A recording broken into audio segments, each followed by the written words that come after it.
आज की टॉपिक है कार्बन क्रेडिट किसानों की समृद्धि की नई राह। 1, 2, 3 स्टार्ट।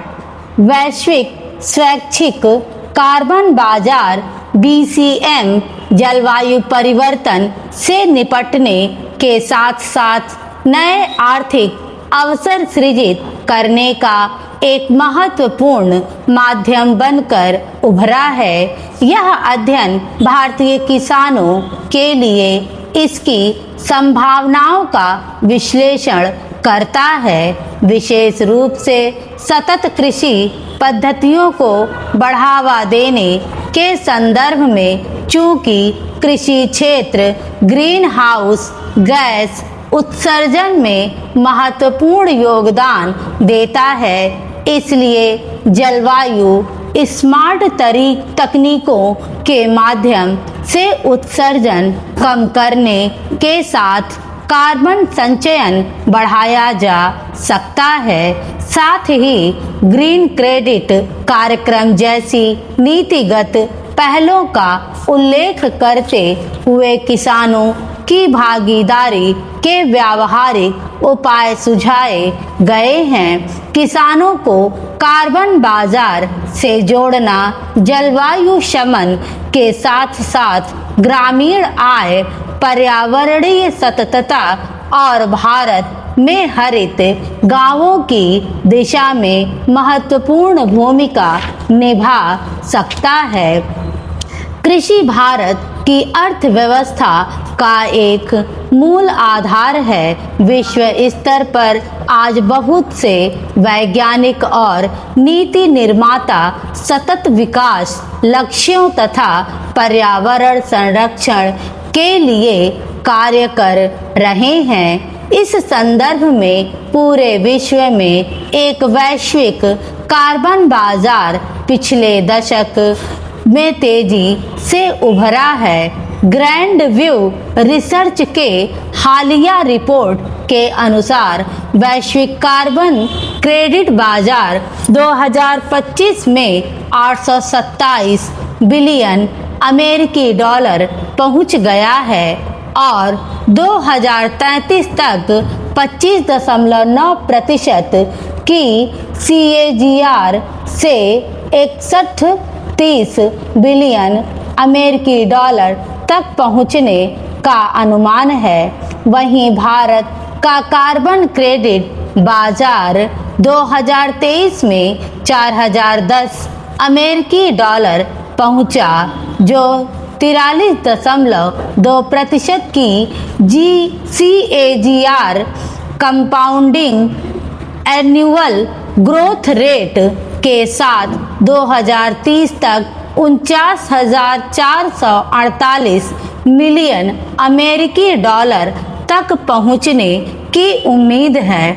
इस शोध पत्र का मुख्य उद्देश्य वैश्विक कार्बन बाजार के बढ़ रहे प्रचलन तथा इससे भारतीय किसानों के लिए संभावित लाभ पहुंचाने के लिए युक्तियां खोजना है। कृषि मनुष्य जीवन का मुख्य आधार है। आज पूरे विश्व की जनसंख्या लगभग 8.33 अरब पहुंच गई है।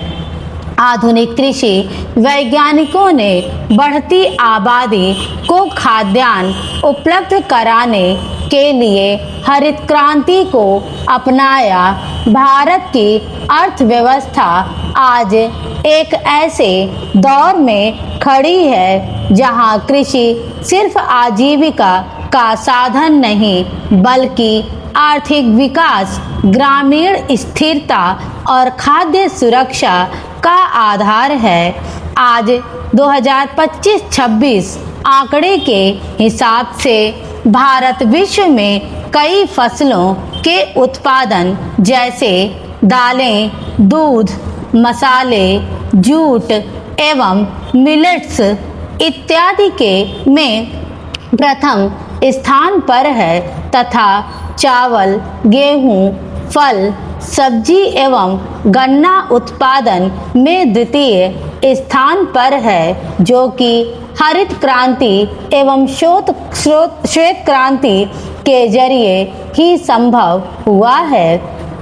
लेकिन कृषि जगत में प्रदूषण एवं कार्बन उत्सर्जन कई गुना बढ़ गया है। आज पूरे विश्व में सभी देशों के लिए कार्बन उत्सर्जन को कम कर वैश्विक तापमान को 1.5 सेल्सियस से कम की भारी जिम्मेदारी है।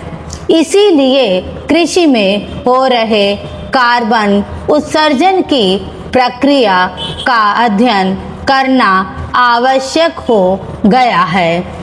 खाद्य एवं कृषि संगठन के अनुसार कार्बन उत्सर्जन का लगभग 18% कृषि जगत से आता है, जिसे कम करना एक निहायत जरूरी है। कृषि में हो रहे कार्बन उत्सर्जन में मुख्य रूप से 5 घटकों का जिक्र आता है। सर्वप्रथम विश्व स्तर पर उपलब्ध घरेलू एवं जंगली जुगाली करने वाले पशुओं की पाचन क्रिया द्वारा कार्बन और मीथेन गैस का उत्सर्जन होता है। इसका लगभग 53% योगदान है। दूसरे घटक में रासायनिक उर्वरकों का उपयोग, जिससे 21% उत्सर्जन होता है। तीसरे घटक में विश्व भर में हो रही धान की खेती है, जिसमें लगभग 17% उत्सर्जन होता है। विश्व में पशुजनित गोबर एवं बायोमास का कुप्रबंध, जिससे 6.5% कार्बन उत्सर्जन होता है। 5वें स्थान पर कृषि अवशेषों का खेतों में ही जलाना है, जिससे 2% कार्बन उत्सर्जन होता है। स्टॉप।